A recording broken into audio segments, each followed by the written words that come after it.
Hello, class. I'm coming to you from actually the passenger seat of a vehicle, but I'm setting my sights on the beach. We are going on vacation right now as we speak. And so I wanted to reach out to everybody and get us started for the week. This is week 3 for Youth Men 302 online. And I hope everybody's having a great week so far. And I've been looking at some of your responses for your Take Five assignments, and I really do appreciate the way that you're interacting with each other. You've got substantial comments and posts, and I'm grateful for that. It's better than just saying I like the book or I agree with the author. I really like how you're interacting, but also how you're using the text to apply to your own ministry context. From week to week, I'll be just commenting on a couple of classmates each week. So if you didn't get commented on this week 1, then look for it week 2 or week 3. It's just I can't comment on every single one. It will take forever to do that. I hope you understand. But anywho, you're doing great. You should have grades for your quizzes coming up too by the start of week 3. So everything's looking good. This week's lesson is all about teamwork, and that's part of the reason that I'm wearing my favorite team, which is Polk County. I wanted to talk to you about ministry teamwork. That's how you're going to be effective, and this is focusing on the needs of other students, and so you've got to lead others to learn how to minister well. And I wanted to get started by sharing with you a quote from Craig Rochelle. If you're familiar with Life.Church or the Bible app on YouVersion, they are the supply for all of that great ministry content. But if you know anything about Craig Rochelle, you know that he is an A+ leader and just a phenomenal leader with his church, but also with quite a few quite a few different ministries and sending agencies, things like that. But he said, and I quote, "Don't just delegate tasks to the next generation. If you delegate tasks, you create followers. Instead, delegate authority to create leaders." And to that quote, I say it's a lot easier to say things like that than to actually do it. Over the years, I've had a lot of joy in getting to try to lead the next generation of leaders, and it's not always as simple as a 3-step process, which I'm going to try to stay away from that in our teaching today. But I've had just a number of students that have stepped up over the years that are becoming leaders, and I would just say uh, there's young men like Nick McClam, whom I've had the joy of watching lead student ministry now for 6.5 years. Chris Alford, former student at Fruitland, was an intern of mine in Hendersonville, just took on his first opportunity as a pastor of a local church. When I moved to Midway, where I serve now, Sean McKay, he served with us five and a half years in student ministry, and then Sean began pastoring on his own. He's finishing his second or third year, I think, at Big Level Baptist Church. And right now, I'm working with a young man named Josh Owens, and Josh is getting his feet wet in not the easiest student ministry context that I've ever seen, but I think in time and with training, Josh is going to make for a great minister. So it as a leader, it takes some patience. It also is humbling because you have been there. You've been where they are. You understand that delegating responsibility and authority is a risk. I could tell all of these guys what to do. I can give all the suggestions in the world, but until you give them the chance to lead themselves and even fail forward, I think you're doing a disservice to them. You can't do it for them. So this lesson today is about team ministry and why it's so vital to the health of your ministry, student ministry, all around. Just a few reasons why team ministry is so important. First off, it's biblical. It's biblical. Jesus is the best example of how he utilized team ministry throughout his ministry. I give you a few examples there in John chapter 2 and in Matthew 14. John 2 is the text where they're at the wedding at Cana, and from the start, he uses his disciples to participate in ministry. Jesus could have changed the water into wine and did the miracle and did all the work all by himself, but he chose to get his disciples involved. Matthew 14 is another example where he's got an opportunity to feed multitudes, and instead of just doing it himself and letting them watch him do it and not have any part in it, he allows his disciples to take part in it. And multiple times that miracle happens. There's also another one in Matthew, I believe it's Matthew 16 or Matthew 17. Don't hold me to that. I think it's Matthew 16, where the disciples are given a chance to do ministry on their own, and instead of going to Jesus and having him help them, they try to do it themselves, and uh, they're not as effective, or actually they're not effective at all. So you see Jesus giving his disciples again and again the opportunity for team ministry. The Apostle Paul was a team player as well. You see him telling Titus to stay in Crete. You see him encouraging the church to look to Timothy as a minister. You see him encouraging the church to use their spiritual gifts for the edification of the body of Christ. Acts chapter 6 is another example where there's a need in the local church. There's a complaint amongst the Hellenistic Jews there, and they're saying that the is it the what is it, Randall? Is it the Gentile Jews or the Greek Jews? I can't remember. The Greeks, the Hellenistic Jews are complaining that the Greek Jews are getting more. I'm sorry, the Greek believers are getting more help. The widows are getting more help than the Hellenistic ones, and so they divvy out the responsibilities so that the needs could be met. I'm just saying it's biblical to work together as a team, and I could give you a lot of other examples to support that. It's also practical, and when I say practical, I'm meaning that it's the best thing. Like, it just makes sense to do it, to have a team ministry. You will burn out or rust out. It's going to be one of the two. If you don't have someone helping along the way in ministry, you're either going to get really upset, you're going to get really short with people, and it's not going to end well, and it's going to rise and fall on you. So Exodus 18 is another great example of the practicality of team ministry. I use that example because you have Moses who's overseeing, I don't know, some 2 million people or something like that. They're all bringing the different needs to him, and he has no way of balancing out which is critical, which can I do today, what can I do tomorrow, what should I see to myself. And instead, his father-in-law Jethro comes alongside of him, and he says, "This is not good." As a matter of fact, that's exactly what the text says. This is not wise.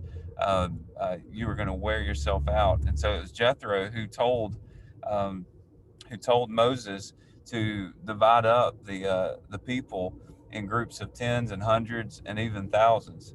And so he does that, and when he does it, he just delegates authority to a larger group of people, and it probably, I think, sustained and made Moses' ministry a bit longer and more fruitful. It's practical, and that leads to this next thought. It builds longevity. um, I'll just speak from experience on this one. I've tried to lead a student ministry all of my own before. My first couple of years in youth ministry, I was in a place in Buncombe County, which is Asheville, North Carolina, and it was inner city, small church, but our student ministry had a larger number of students involved than the actual church itself. There were some Wednesday nights where we would have 40, 50 students that would come for this Wednesday night program. And if you're spearheading that, you know that you can't effectively minister to that many kids all by yourself. And I was trying to do everything. I mean, we had that many kids, so we were we were doing bus ministry, so I'd ride the bus before church, and I'd take them to church, and I'd get them home. We were trying to feed them all, so I was in charge of the picking up the pizza before it started. I mean, like all kinds of stuff. Everything from the worship to the message. I mean, every single thing we were doing, all the trips we were doing. I remember once we did a retreat, a whole retreat, Tara and myself, without any volunteers with us. It was the dumbest idea ever. Like and we look back on it, and it's by the grace of God that we weren't fired for for some of the stuff I could give you some nightmare stories of things that we've tried to do on our own. And there's a good friend of mine. His name is Bill Severe. He pulled me aside one Wednesday night, and I was exhausted. I was only there like 6 months at the time, and he comes alongside him and he says, "Peter," he called me son. He said, "Son, Rome won't built in a day, and you're not going to build or sustain this youth ministry in a day." And he told me to slow down, and because I was planning events like I mean, we would do something almost every weekend, and it's just too many things, too many quantity things, not enough quantity things. And he was the one who taught me that you could build up for something um, in time. Like if you do a quarterly reach or a quarterly event, you could really build that up and do it well, rather than doing five or six things haphazardly or just barely getting by. It was a really good piece of advice. And so when you have a team of people working with you, it's going to only help your longevity. You want to stay. You don't want to be so tired and so burned out that you're looking for a job, in the next 18 months. And that first opportunity there in Buncombe County, I was done in 18 months. I had done all my ideas gone, like everything that I planned to do that could have been done in 6, 8 years I was finished and discouraged, and I stepped out. Went to another place of ministry. So that's your warning there. You need a team to build longevity. Just want to give you a couple of insights for effective team ministry, and then I'm going to trust that you're going to look over your notes, um, and some of these things you can flesh out just in your own quiet time. But the main couple of things I want you to see is in team ministry, you need to know and help others understand what their position in ministry is. So, like I said, this hat represents a baseball team that I coached earlier this year, and this works in anything in any team. You are going to pick your team, and so in team ministry, you've got to know your position, but you've got to also help others find their position. When I pick a baseball team, I'm a drafter, so I still believe in going out and seeing the kids play and seeing who can actually hit the ball, throw the ball, who knows what a baseball is. I mean, all these things are very important. But if you can see their strengths, you can pick according to the needs of your team. And of course, I'm a big sports fan, so the NFL draft has happened, not too long ago, and it doesn't make sense when a team who needs a high caliber running back would choose two quarterbacks instead. I don't understand why teams do that from time to time. If you need linemen, pick linemen. If you need receivers, pick receivers. It's the same way in ministry too. Not everybody can do the same thing. Not everybody's gifted the same way, but you know what your strengths are as a leader, and you also know what your weaknesses are as a leader. I'm going to go ahead and tell you, uh, my strengths in team ministry is that of encouragement. I love to encourage people in what they're doing, and I also love to find people who will do anything, in the sense of they're willing to serve anywhere. I'm looking for the unconditional servants, but my weakness is definitely the delegation side of things, and I've oftentimes got a high ceiling for if it's not done the way that I necessarily want it done, then I'm gonna venture to try to do it myself, and that's not good. That's not healthy. So you need to know your position, but you also need to see where the holes are in your ministry, so that those needs are being met. So know your position. Who's going to serve? And this is where I'm going to end off today. Who are you looking for to serve alongside of you and your team? I know a lot of you are serving in smaller churches with smaller youth ministries, and you haven't had to build your team. But I've built multiple youth ministry teams before in the past of all different sizes and calibers, and these things are universal. These things are universal. So I wanted to encourage you to find people who are faithful. When I say faithful, I mean that they're committed to reaching students, because we're talking about student ministry, but this could apply outside of the context. You need people that are going to be there on a regular basis, that love student ministry. They also need to be not just faithful; they need to be available. Um, that's something that I'm really working through right now personally. Is availability is more than a Sunday Wednesday thing. Um, Students need to know your number. Students need to know how they can get in touch with you. Students need to know that you're going to be available to be with them, if at a moment's notice. Sometimes they're gonna hear you better if they know that you care about them outside of the youth ministry context, and that is so important. Your youth workers that work alongside of you, they need to be teachable. Um, I have a hard time working with people that know everything. And if they're not teachable, in other words, I'm not looking for somebody that I can tell what to do. I'm looking for someone that will learn alongside of you, that you can correct without them getting overly offended and mad and puffed up. And I'm looking for somebody that is willing to do something different if what they're currently doing isn't working. I hope you understand what I'm saying. Teachable means that they can be corrected and not quit on you. Teachable means that you might have someone on the team that sees a different way to do it that's more effective, and you're willing to adjust. Teachable means that your way isn't always the highway, and teachable also means that you can be pulled aside and challenged in an area of weakness, and not be swelled up with pride and say, well, I'm never going to change the way I'm doing it. So those are a few things. Also, they must have a love for students. I would venture to say that I wouldn't choose a team of people to work with me in youth ministry that did not have a love for students, and that means that they can put up with the childishness sometimes of youth ministry, the immaturity that comes with it, but also they genuinely love to be around them. They love to play with them. They love to study the Bible with them. They love to have conversations with them, and they're going to be quick to ask questions about what they're going through, rather than you telling them all that you know about the current stage of life that they're in. We're looking for servants, and we're also looking for a hunger and a love for God. Those are things that I'm looking for in team ministry, student team ministry. What I wanted to encourage you to do is, for the rest of this session, I want you to take a look at some of the suggestions that I make for how they can get plugged in. A student ministry covenant is a good thing. Also, putting them on a team with well-rounded individuals, I would encourage that as well.